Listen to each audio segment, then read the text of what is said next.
Hi hello friends, welcome back to வணிஞ்ச ஆறுமுகம்.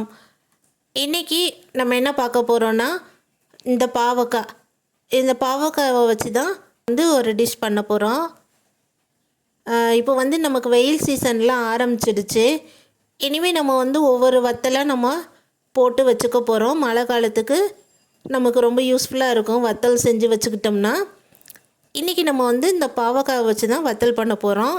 வாங்க எப்படி பண்ணலான்னு பார்க்கலாம்.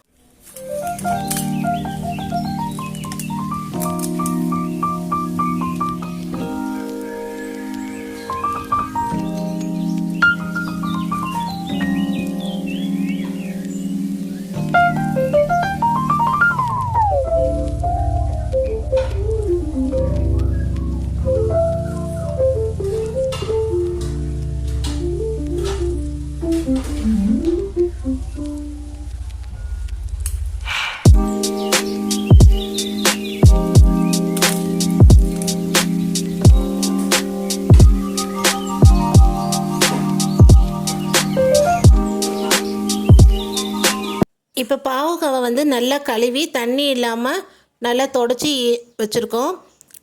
இப்போ தலைப்பகுதியவும் நம்ம கட் பண்ணி எடுத்துக்கலாம் எல்லா பாவக்காயிலையும். இப்போ பாவக்காவை நம்ம ஒரு தாம்பழத்தில் கட் பண்ணி போட்டுக்கலாம். இப்போ ரொம்பவும் பெருசாக இல்லாமல் ரொம்பவும் சின்னதாக இல்லாமல் மீடியம் சைஸாக நீங்கள் பார்த்து வெட்டிக்கோங்க. இப்படி நம்ம கட் பண்ணும்போது பிஞ்சு பகுதியாக இருக்குன்னா அதை அப்படியே விட்டுருங்க.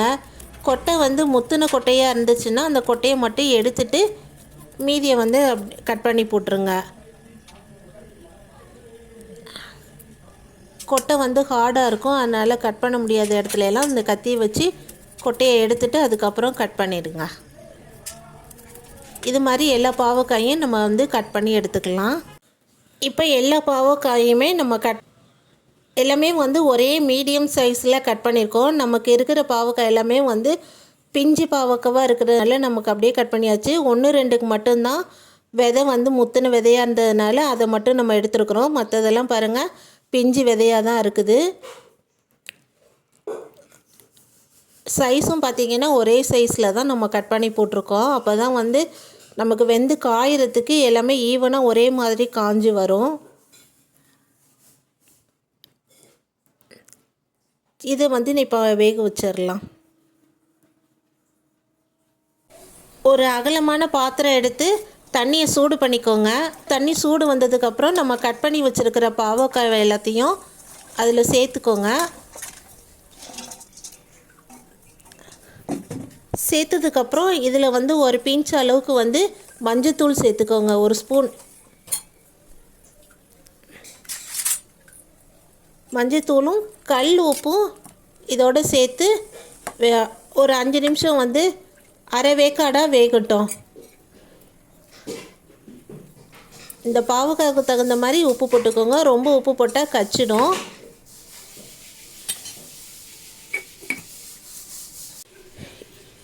இப்போ எல்லாம் ஒன்றா சேர்ந்து வெந்துட்டுருக்கு. இது ரொம்ப குலைவாக வேகக்கூடாது.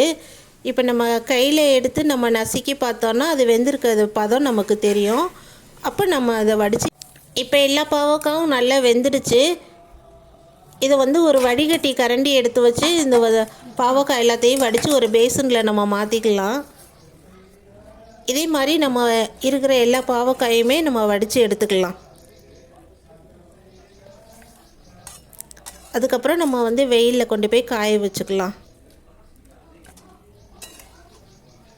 இப்போ நம்ம பேசனில் வடித்து வச்சுருக்க பாவக்காய் எல்லாத்தையும் ஒரு தாம்பழத்தில் நம்ம போட்டுடலாம். இப்போ அதில் பாருங்கள் சுத்தமாக தண்ணி இல்லாமல் நம்ம எல்லாத்தையுமே வடித்து எடுத்துகிட்ருக்கோம். இதை ஒரு பெரிய தாம்பழத்தில் போட்டுக்கலாம். நாங்கள் இதை 2 தாம்பழமாக போட போகிறோம். இப்போ நாங்கள் இந்த பெரிய தாம்பழத்தில் போட்டுட்டோம். எங்கள் வீட்டில் நெட்டு கிளாத்து எப்போயுமே வத்தல் போடுறதுக்காண்டி வச்சுருப்போம். இந்த நெட்டு கிளாத்தை தாம்பழம் ஃபுல்லாக நல்லா கவர் பண்ணி இப்போ 3 இடத்துல நாங்கள் இந்த நாட் போட்டு கட்டியிருக்கோம். அப்போ வெயில் டைரெக்டாக இதில் படும், காயறதுக்கு ஈஸியாக இருக்கும். இதில் பூச்சி எறும்பு கொசு இந்த மாதிரிலாம் முக்கியமாக இருக்கிறதுக்காண்டி இந்த மாதிரி ப்ரிசர்வ் பண்ணி தான் நாங்கள் வத்தல் காய வைக்கிறது. ஸோ வந்து இதை வந்து கீழே ஒரு நல்லா டைட்டாக ஒரு நூல் போட்டு கட்டிக்கோங்க. அப்போ வந்து அகுறாது. நல்லா நம்ம வத்தல் காஞ்சி முடித்ததுக்கப்புறம் தான் இதை வந்து நம்ம கழட்டி எடுக்க போகிறோம். தினமும் இதை இப்படியே கொண்டு போய் நம்ம மாடியில் வச்சு காய வச்சுட்டு எடுத்துகிட்டு வந்துடலாம் வீட்டுக்கு. திரும்ப அடுத்த நாள் நம்ம இப்படியே கொண்டு போய் நம்ம காய வச்சிடலாம். நம்ம இப்படியே வச்சுட்டு நம்ம குளிக்கும் விட்டுக்கலாம். ஈஸியாகவும் இருக்கும் நமக்கு. இப்போ பாருங்கள், ஃபுல்லாக உங்களுக்கு இது வந்து வத்தல்லாம் நல்லாவே தெரியும். இது பாருங்கள், 2வது நாள் ஈவினிங்காக காய வச்சு எடுத்துகிட்டு வந்தாச்சு. எடுத்துகிட்டு வந்து பார்த்தோம், ஓரளவுக்கு வந்து நல்லாவே காஞ்சிருக்கு. இன்னும் கொஞ்சம் ஆனால் நமக்கு காய வேண்டியது இருக்குது. இப்போ எடுத்து நம்ம வந்து ஒன்று உடச்சி பார்க்கலாம். இது பாருங்கள், வளையுது, இன்னும் சரியாக காயலை. அதே மாதிரி வந்து நம்ம கொட்டையை இருந்து எடுத்த பகுதியுமே வந்து வளைவாக தான் இருக்குது, பட்டுன்னு உடையலை. இன்னும் கொஞ்சம் நமக்கு நல்லா காஞ்சி அந்த சவுண்டு வந்து நமக்கு நல்ல கலகலன்னு வரணும். அந்த மாதிரி நம்ம வந்து காய வச்சாதான் இது வந்து பூசணை பூக்காமல் இருக்கும். நம்மளும் வச்சு சாப்பிட்றதுக்கு நல்லாயிருக்கும் காஞ்சிருந்தா. நாளைக்கு காய வச்சுட்டு நாளைக்கு ஈவினிங்காக எப்படின்னு பார்ப்போம். இப்போ இது வந்து 3வது நாள் நல்லா காய வச்சு எடுத்துகிட்டு வந்தாச்சு. சவுண்டு பாருங்கள் எப்படி கேட்குதுன்ட்டு. நல்ல கல் மாதிரி காஞ்சிருக்கு. இப்போ இதில் ஒன்று எடுத்து உடச்சி பார்க்கலாம். உடைக்கவே முடியல பாருங்கள், அந்த அளவுக்கு வந்து ரொம்ப ஹார்டாக இருக்குது. முடியல.